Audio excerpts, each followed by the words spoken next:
Welcome to the Mluka Academy. Today we are going to start with very interesting topic, that is trigonometry for class 10th. So we start with this topic.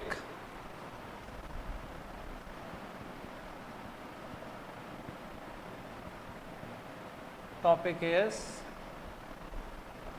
trigonometry.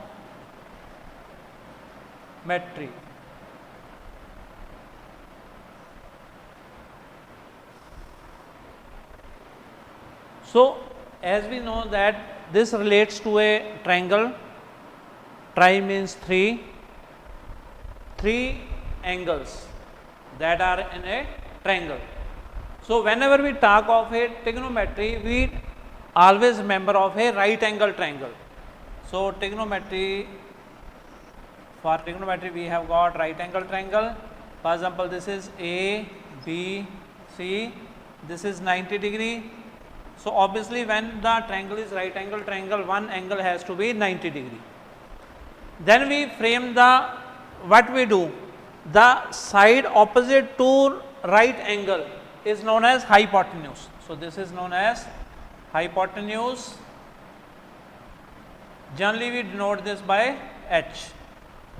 Then we have got two angles which are acute angles which are less than 90, and these two angles can be taken to get the T ratios. So there are various T ratios. Either it can be A, if we consider the angle C, then the side opposite to C will be the perpendicular. For C, this will be the perpendicular. This is denoted by P, and upon which the angle is formed, this is known as base. This is B. Now, when we talk of the trigonometry, we start with the basic T ratios.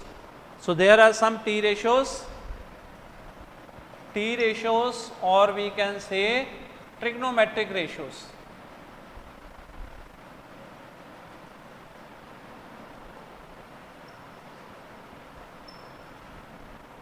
So trigonometric ratios are of particular angles. It can be for angle C or it can be for angle A. When we talk for angle C, the perpendicular will be AB, for A perpendicular will be BC. That is, role of perpendicular and base will interchange in case we change the angle.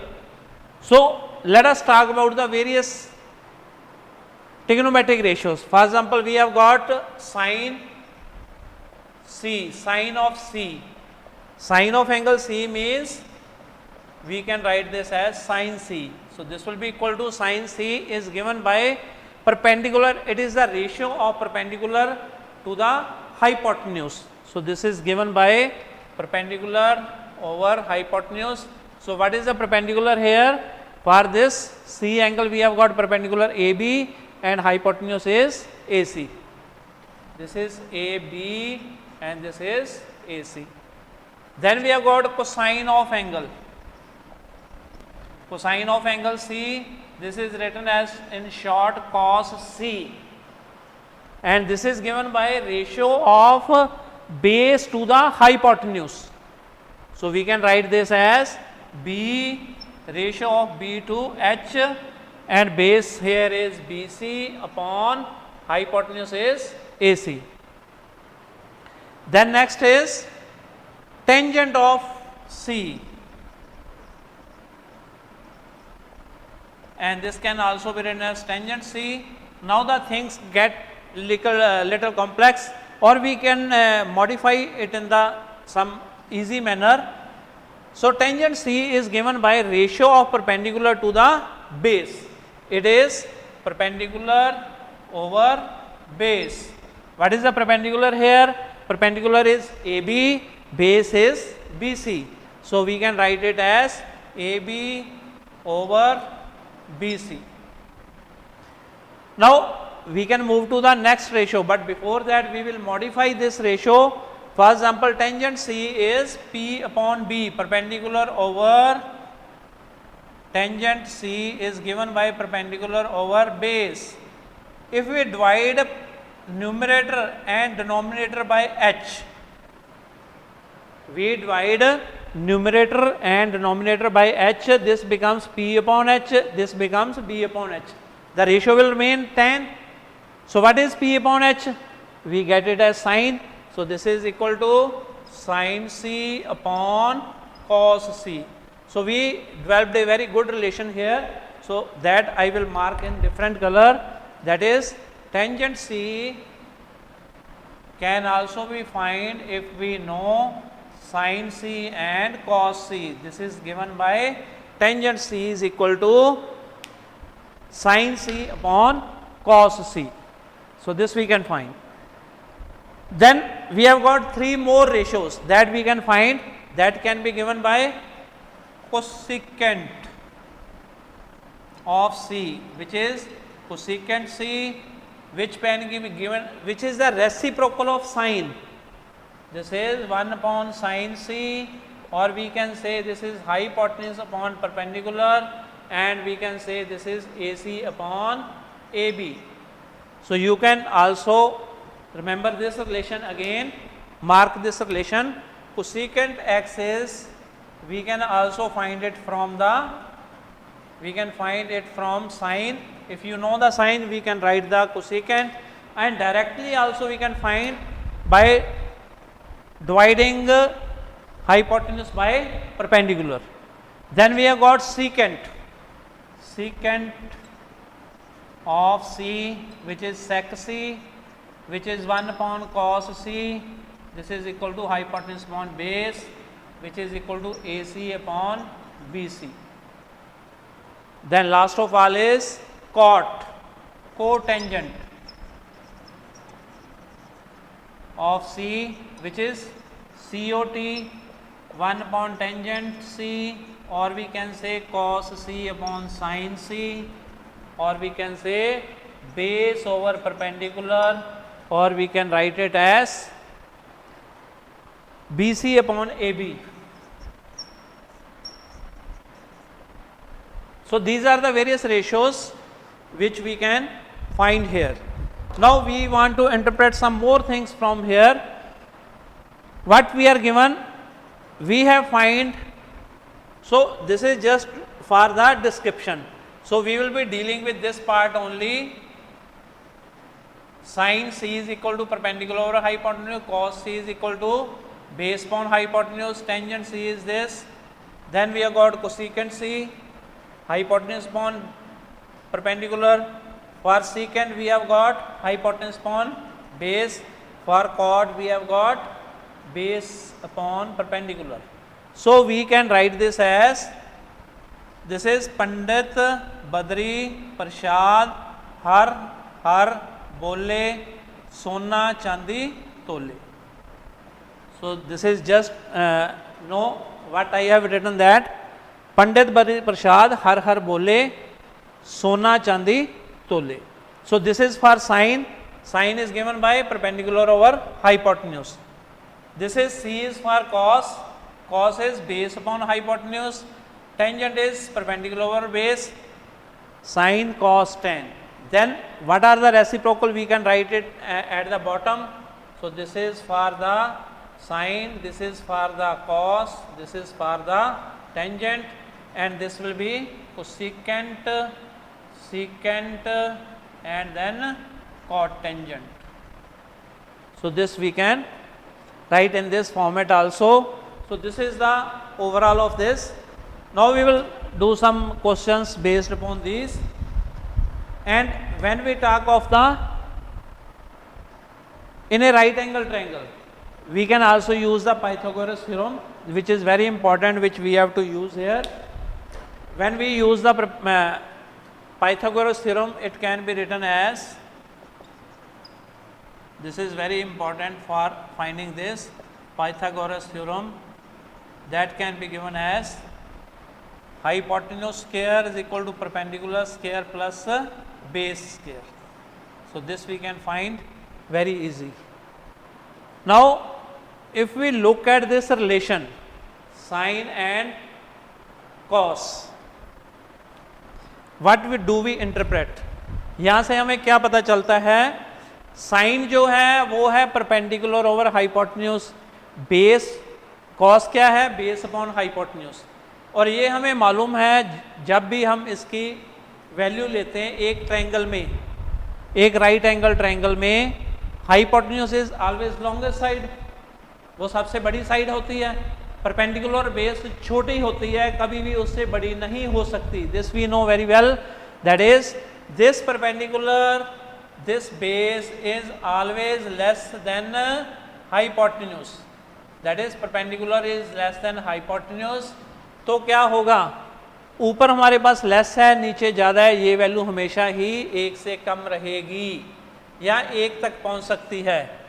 इसी तरह base भी कम होता है, ये भी कम हो गया 1 से। सो इससे हम एक बहुत बढ़िया रिजल्ट लिख सकते हैं। तो क्या है? Sine theta cos theta, value of sine theta cos theta is always less than equal to 1। इसकी वैल्यू हमेशा ही 1 से कम रहेगी। अगर हम कहते हैं sine theta is equal to 5, तो यह सही होगा। अगर हम कहते हैं sine theta is equal to 1.5, ये गलत होगा। This is not, because this is greater than 1 and sine theta is less than 1। ये हमेशा लेस देन 1 होता है, ये गलत होगा। इसी तरह से दूसरा रिजल्ट देखते हैं हम। अगर हम देखते हैं कोसेकेंट और सीकेंट को, कोसेकेंट में क्या है? हाइपोटेन्यूज ऊपर है, परपेंडिकुलर नीचे है, ये ग्रेटर होगा इससे परपेंडिकुलर से हमेशा। सो जब हाइपोटेन्यूज ज़्यादा है परपेंडिकुलर से, this value will be greater than और equal to 1। Again cosecant is greater than equal to 1। So यहाँ पे हम लिख सकते हैं सीकेंट थीटा और कोसेकेंट थीटा जो है ग्रेटर देन इक्वल टू 1 होगा for all values of theta.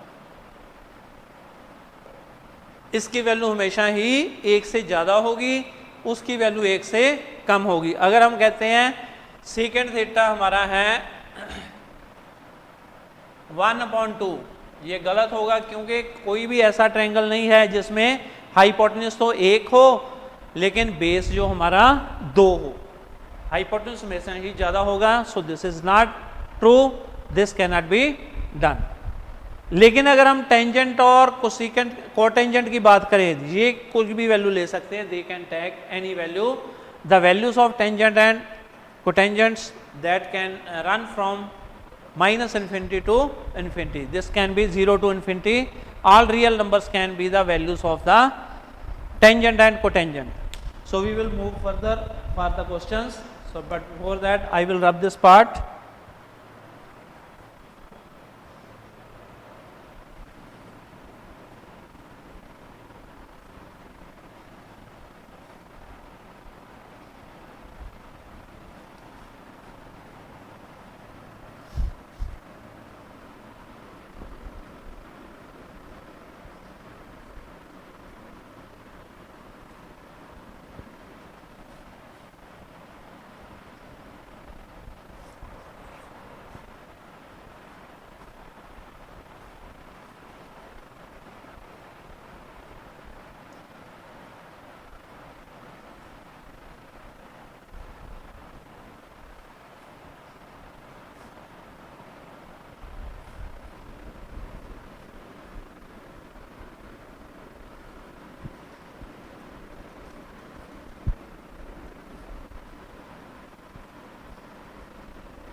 So the next part is, इसमें क्वेश्चंस करते हैं हम।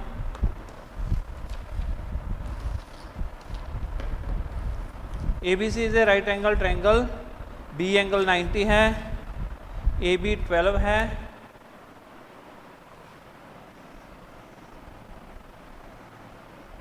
ये B 90 डिग्री है,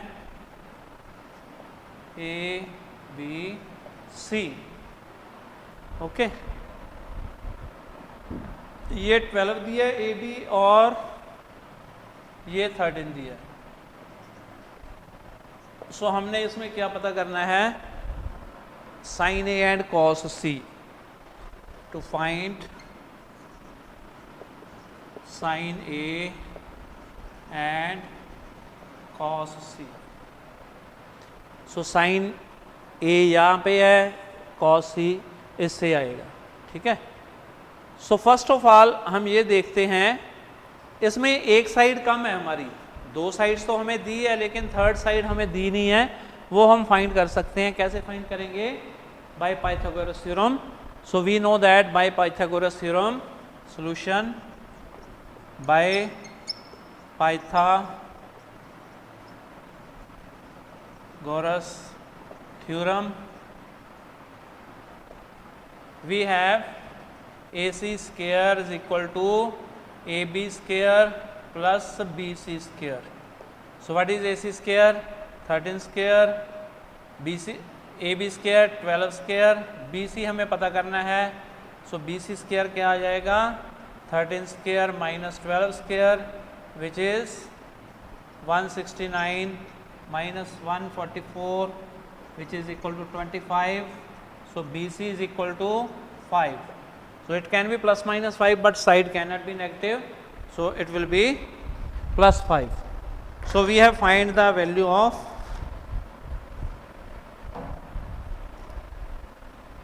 BC. BC comes out to be 5. Okay. Now what you want to find? We want to find sin A and cos C. What is sin A? Sin A is perpendicular over hypotenuse. What is the perpendicular for A? Perpendicular for A is BC over AC. So BC is 5 upon 13. Now we find cos C. So for cos C we have got base upon hypotenuse. So what is the base for C? For C base is BC upon AC, and this is 5 by 13. So we can check that both cos A, sin A and cos C, they are having the same values. Why they are having the same values? Because these two angles are complementary, and when two angles are complementary, then the base becomes perpendicular and perpendicular becomes base for the two angles. So in case of sin A, जो perpendicular था वो इसके लिए ये base बन गया, so तभी ये value same आई है. So the next question in this is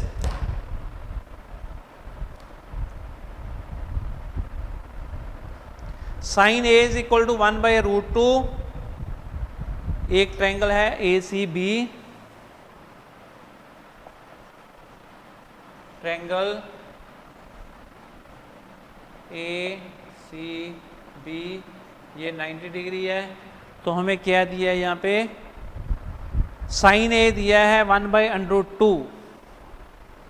sign A is equal to 1 by √2, ये रेशो है हमारे पास. तो क्या होगा इसमें हम देख सकते हैं, साइन A ये है, ये साइन A है, तो इसमें क्या होगा, ये किसकी रेशो है? BC और AB की रेशो है, which is BC upon AB. तो हम क्या मानते हैं? लेट BC को हम मान लेते हैं K और AB क्या हो जाएगा? √2K.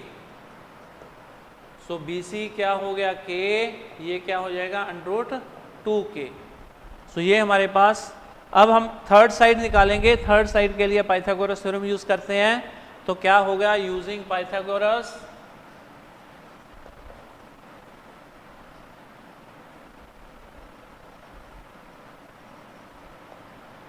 क्या आ जाएगा इसमें? AB square is equal to AC square plus BC square. तो AB स्क्वायर क्या आ गया? √2K का whole square is equal to AC square क्या आएगा? ये हमें फाइंड करना है. और BC स्क्वायर क्या आएगा? K square. So this will become 2K square AC square plus K square. AC square is equal to K square रह जाएगा, AC is equal to K. AC की वैल्यू भी K आ जाएगी. तो इसमें हमने क्या पता करना है? अब we want to find tangent cosecant tangent, दोनों के टेंजेंट कोसिकेंट पता करने हैं। Tangent A tangent B cosecant B, then tangent A cosecant A.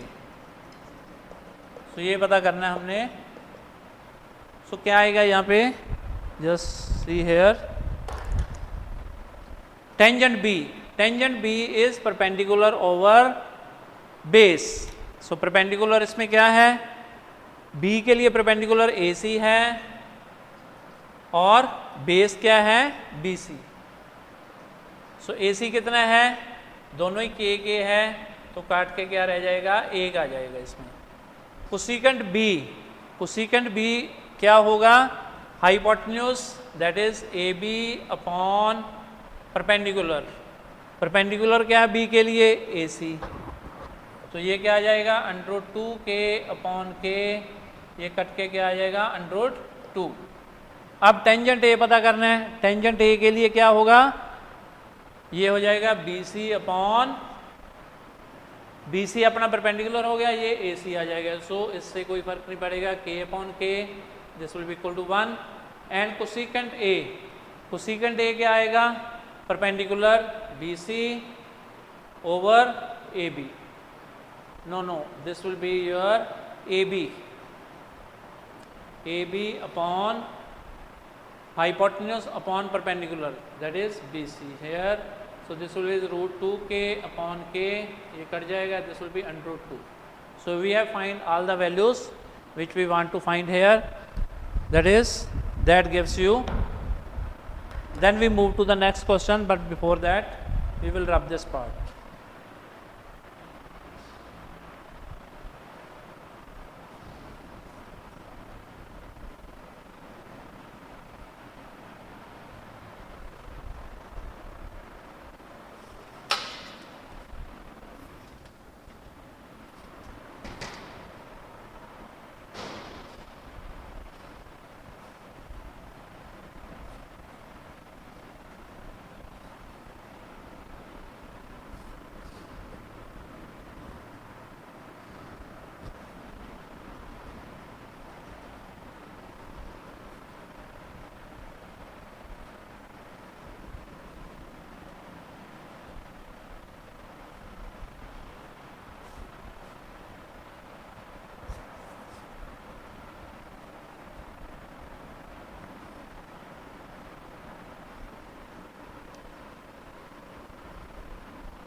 Then next is, if M B and Q are acute angles such that sin B is equal to sin Q, we have got two triangles.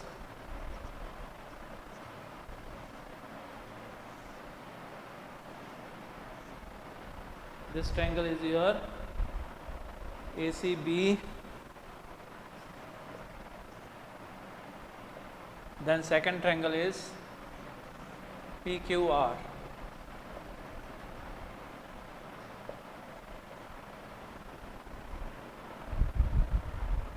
And in this triangle we are given that sin B is equal to sin Q.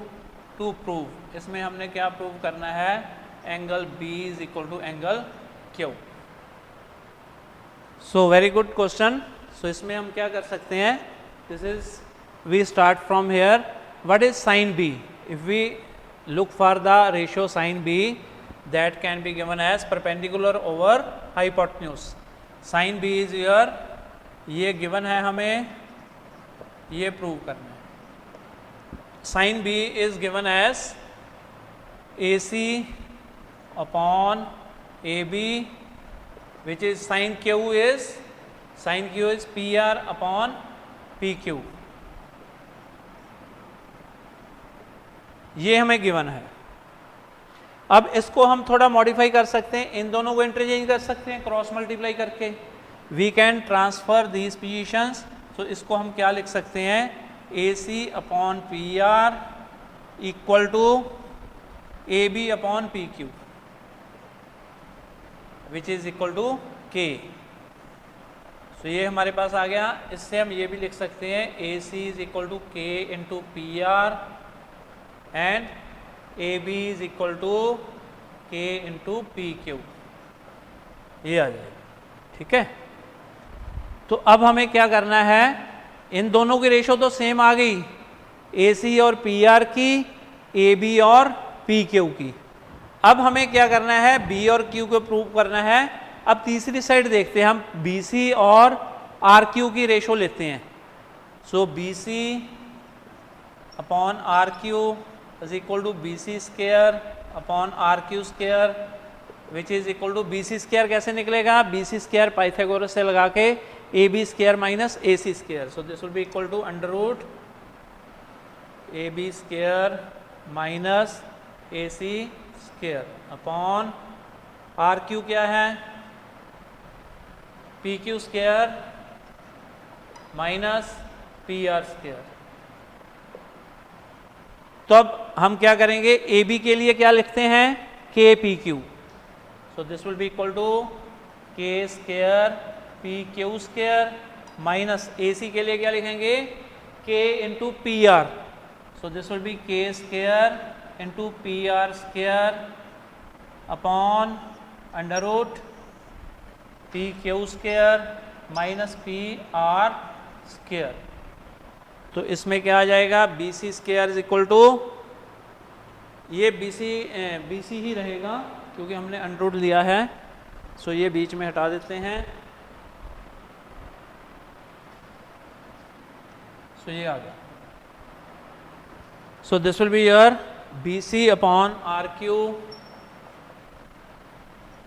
Is equal to, यहाँ से हम के common ले सकते हैं क्योंकि के square under root से बाहर आएगा तो क्या रह जाएगा, के, और बीच में क्या रह गया, P Q square minus P R square, और नीचे भी यही है P Q square minus P R square, ये कट गया। दिस इज इक्वल टू के। अब इन दोनों को देखो, हम क्या हमें मिला, this is 1 and this is 2. So from 1 and 2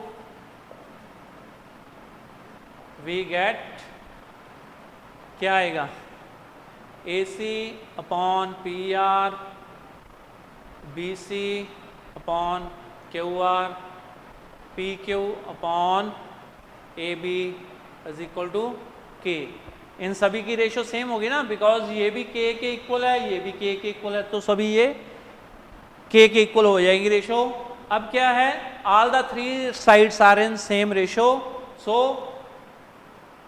bye कौन सा रूल होता है ये, S S S rule, we have two triangles.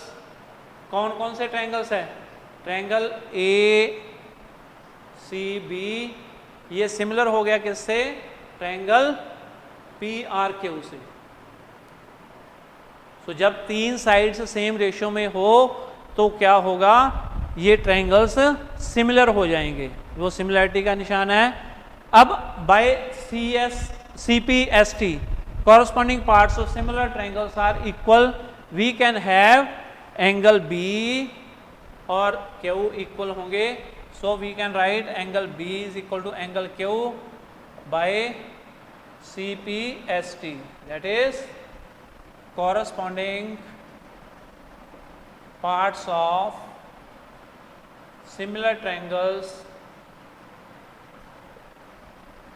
are also equal. So इसमें हमारे पास क्या है, we have seen that ये हमें दिया गया था साइन B और साइन Q इक्वल हैं।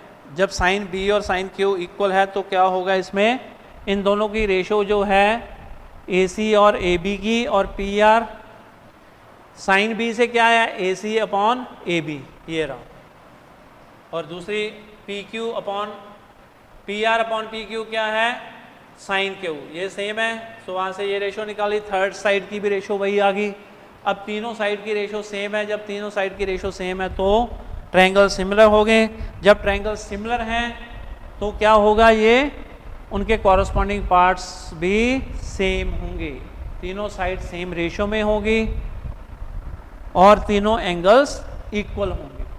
ओके, सो इसलिए B is equal to Q होगा।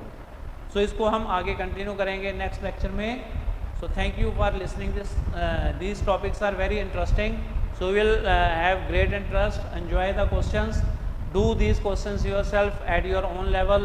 In case of any problem, just contact us, so we will help you at every step. So thank you very much.